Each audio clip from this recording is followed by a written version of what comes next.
Good morning guys, म चाहिँ नुहाइ गएर पनि आइसकेँ। अहिले चाहिँ मर्निङको 8:20 हुँदैछ अनि म चाहिँ मन्दिर जानको लागि रेडी हुँदैछु। कपडा चाहिँ लगाउन पहिलो कुर्ती लगाउँछु अनि अस्ति चाहिँ अब हामीको राम मन्दिरमै शिवजीको मूर्ति पनि थियो नि त।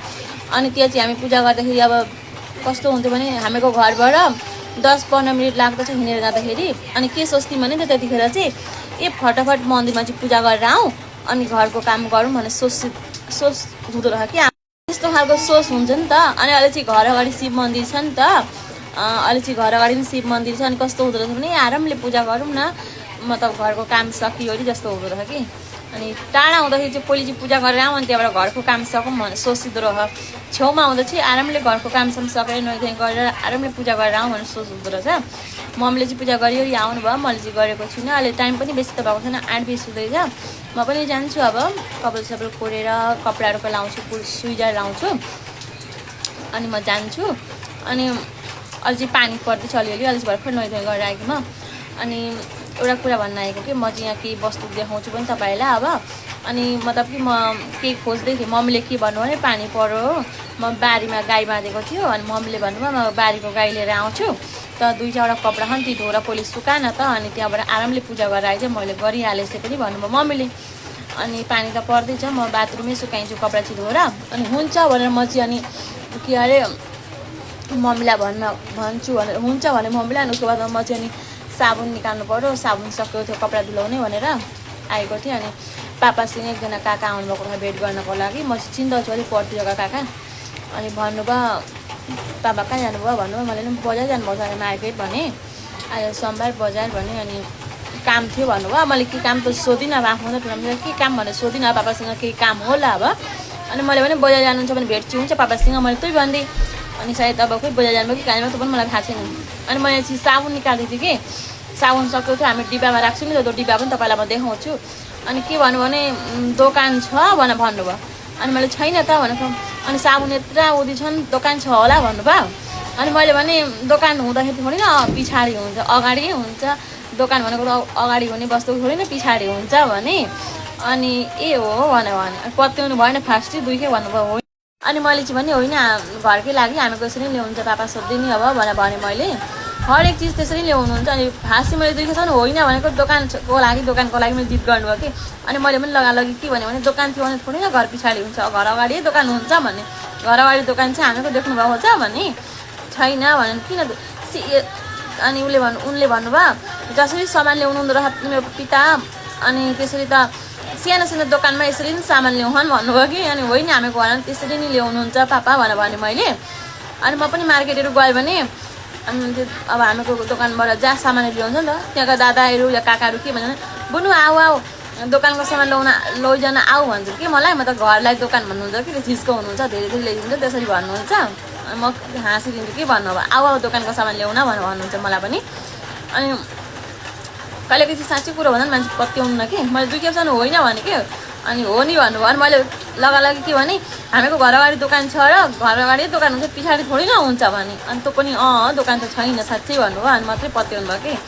अनि म तपाईँलाई पनि देखाउन कोसिस गर्छु, तपाईँले हुन त अब प्रायः भएको घरमा आजकल त्यसरी सामान धेरै ल्याउनु छ होइन भने त कसैले अब विशालहरू गएर या टाउनमा गएर प्रायः भएको नै त्यसरी ल्याउनुहुन्छ। हामीको पनि कसको चाहिँ कम गएर ल्याउनु छ आफ्नो अब त्यो चाहिँ। तर हामीको चाहिँ पहिलेबारे मलाई थाहा भएदेखि मात्रै पापाले त्यसरी नै मार्केट गर्नु त्यसरी जे सामान भने एक थोक होइन कि प्रायः भएको नै सामान त्यसरी ल्याउनुहुन्छ। हामीको चाहिँ धेरै ल्याइदिनुहुन्छ कि पुरा 20-22 दिनको लागि जाने चाले ल्याइदिनुहुन्छ, 15 दिन 20 दिनको लागि ल्याउनुहुन्छ।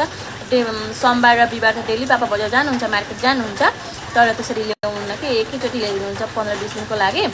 अनि हामी घरमा चाहिँ त्यसरी ल्याउनुहुन्छ पापा, तपाईँलाई पनि देखाउँछु म। अनि यसपालि चाहिँ अलिकति गन्डगोल भएको छ, के गन्डगोल भएको छ भने तपाईँलाई म देखाउँछु। हामी चाहिँ यो साबुन युज गर्दैनौँ, यो साबुन चाहिँ युज गर्दैनौँ हामी।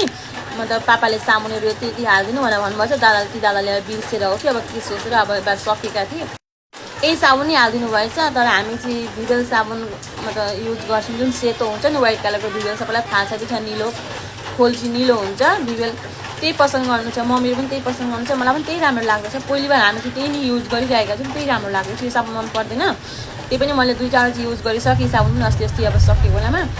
आज म पापालाई पठाइदिन्छु, जति जे छन् सबै पठाइदिन्छु भन्नुभयो, त्यो पापालाई पनि पठाइदिनु नि त। केरी ब्यागमा हालेर बाँधिदिनु म लान्छु अनि घुरा ल्याउँछु रिटर्न अरू साबुन भन्नुभएको थियो तर मैले पनि बिर्सेँ कि यादै भएन अब अर्को बिहिबार अब त सोमबार भइहाल्यो बिहिबारमा पठाइदिन्छु तपाईँलाई अनि साँच्चै भनौँ कसैको सानो दोकान हुन्छ नि त गाउँमा त्यसरी ल्याउनु छ नि 10वटा साबुन 20वटा साबुन त्यसरी बेच्नुहुन्छ नि धेरै ल्याउनु नि त अनि तपाईँलाई म देखाउँदैछु कपडा धुलाउनु चाहिँ यो साबुन को युज गर्नु छ भन्नु त ल हामी चाहिँ यो साबुन युज गर्छौँ परी साबुन पहिले चाहिँ जुन सेतो झोला मुना हुन्थ्यो सेतो मुना हुन्थ्यो अनि ठुल्ठुला घिउ कलरका साबुन हुन्थ्यो नि ठुल्ठुला धुलाउनको लागि अप्ठ्यारो हुन्छ काटेर धुलाउँथ्यौँ त्यो साबुन चाहिँ हामीले लगभग पहिलेबाटै युज गरिरहेका थियौँ अहिले चाहिँ 2-3 वर्ष भयो हामी यही साबुन युज गर्दैछौँ यो साबुन चाहिँ बहुत राम्रोसँगले लाग्दछ एकछिन कपडा सराबमा ढडेर उसको बादमा साबुन आइन्छ नि त यो साबुन चाहिँ धेरै राम्रोसँगले लाग्दछ हामी चाहिँ युज गर्छौँ अरू नै ल्याउनु यही प्रायः यही ल्याउनुहुन्छ पापाले कपडा धुलाउने चाहिँ यही नै परी साबुन हो राम्रो लाग्दो रहेछ है अनि यसपालिको नुहाउने साबुन चाहिँ अलिकति गन्डगोल भयो अब यो साबुन आएछ यो साबुन चाहिँ हामी त्यसरी युज गर्दिनौँ त्यो पनि सकेको थिएर मैले अस्ति 1-2टा चाहिँ युज गरिसक्यो अब अरू बाँकी कति के छ नि बिहिबार पठाइदिन्छु अनि त्यही हो कि म चाहिँ यतिकै मतलब फोन पनि मेरो बाहिरै थियो यहीँ बाहिरकै रुममा फोन थियो म पनि यतिकै कपाल मतलब कि पुस्दै थिएँ अनि त्यसरी भन्नुभयो कि मैले दुईखे भने होइन त भनेको हो भन्नुहुन्छ कि अनि मैले त्यसरी भनिदिएँ अब दोकान छैन त हामीको देख्नु न घर अगाडि भने अनि मात्रै विश्वास गर्नुभयो कि कहिले चाहिँ मान्छेलाई नि साँच्चै कुरो भन्दा पनि विश्वास गर्नु न कि प्रुफ देखाउनु पर्छ अनि भन्नुपर्छ अनि मात्रै विश्वास गर्छ कपाल पनि हेर्नु न कस्तो भएको छ चिसो छ पानी परेको दिन नुहाइदिइहाल्छ के गर्नु सोमबार नुहाउनु पऱ्यो होइन सोमबार चाहिँ कपाल नुहाउँछु अब पूजा गर्न जान्छु नि त म अनि तपाईँलाई चाहिँ म देखाउने छु पछाडिको क्यामेरा गरेर दोकानको जसरी ल्याउनुहुन्छ कि कसरी ल्याउनुहुन्छ त मलाई थाहा छैन हामीको त्यसरी ल्याउनुहुन्छ अब धेरैजनाले सोध्न सक्नुहुन्छ कि अब के अरे देखाइन्छ साबुन भनेर अब जसको मनमा जे छ त म अर्काको मनको कुरो त म बदल्न सक्दिनँ नि त होइन मैले चाहिँ त्यो बिल्कुल सोचेर होइन मेरो फोन चाहिँ यहीँनिर थियो बाहिरको रुममा थियो म पनि बाहिर कपाल पुसेर बसिरहेको थिएँ अनि कुरामा कुरो गर्नु भने मैले सोचेको साबुन पनि सबै ठाउँमै राखिदिनु पऱ्यो अनि त्यहाँबाट डिब्बामै राखिदिनु पऱ्यो तपाईँलाई पनि सानो एउटा भिडियो पनि हुन्छ भनेर देखाउनु पनि पऱ्यो भनेर मैले त्यो गरेको अब तपाईँहरू कसले के सोच्नुहुन्छ सबैको मन अलग अलगै हुन्छ होइन सबै एउटा त हुँदैन के सोच्नेले राम्रो सोच्नेले राम्रै सोच्छ नराम्रो सोच्नेले नराम्रै सोच्छ त्यसमा त मलाई केही फरक छैन त्यही पनि मैले चाहिँ त्यही भन्न खोजेको अनि खानुको चाहिँ अब साबुन होइन हर एक चिज नै पापाले त्यसरी ल्याउनुहुन्छ धेरै दिन लाग्ने तेल होस् के होस् जे चिज पनि त्यसरी धेरै ल्याउनुहुन्छ पानी पनि पर्दैछ पानीको पनि आवाज आउँदैछ तपाईँलाई पानी पनि देखाउँदैछु त्यसरी त परेको छैन अलिअलि पर्दैछ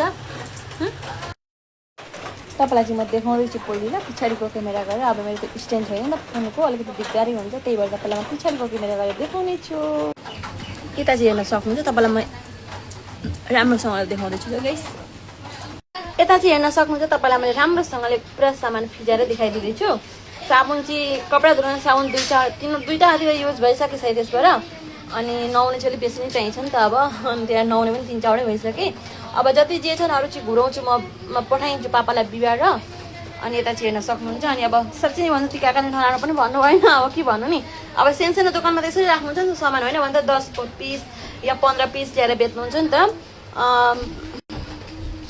कपडा धुलाउने साबुन चाहिँ जुन परी साबुन चाहिँ 30 पिस ल्याउनु भएको रहेछ 30वटा यसमा अब 4-5वटा चाहिँ युज भइसक्यो अब यता चाहिँ हेर्न सक्नुहुन्छ अनि त्यही भएर त्यसरी भन्नुभयो होला मेरो चेप्पो पनि म देखिरहेको चाहिँ त्यति राम्रो लागेको छ आजकल भिडियो दिन पनि भ्युज पनि मजाले आउँदैन त्यही भएर अनि तपाईँलाई चाहिँ म अर्को केको पनि देखाउँछु भन्थेँ नि यता चाहिँ हेर्न सक्नुहुन्छ पानी हल्का पानी पनि पर्दैछ त हेर्न सक्नुहुन्छ अब म कपडा धुलाउँछु अनि त्यहाँबाट पूजा गर्न जान्छु आरामले अनि हेर्नु न येल्लो कलरको फुल यति धेरै फुलेको छ नि त के भन्नुहुन्छ नि अघि अब कतिजना लानुभयो पूजा गर्नको लागि त्यो पनि यति धेरै छ मैले फुल चाहिँ अघि टिपिसकेको छु मम्मीले पनि टिप्नु भएको नुहाएर मैले टिपेको होइन आज अनि अब फुल चाहिँ टिपिसकेको छ म चाहिँ पूजा गर्न जान्छु अब हुन्छ त गाइस आजलाई यति नि बाई यता मौसम चाहिँ हेर्न सक्नुहुन्छ गाइस पानी पर्दैछ तपाईँको दिन पानी परेको छ कि छैन कमेन्ट गर्नु त हर हर महादेव कमेन्ट जरुर गर्नु किनकि आज सोमबार हो नि त त्यही भएर बाई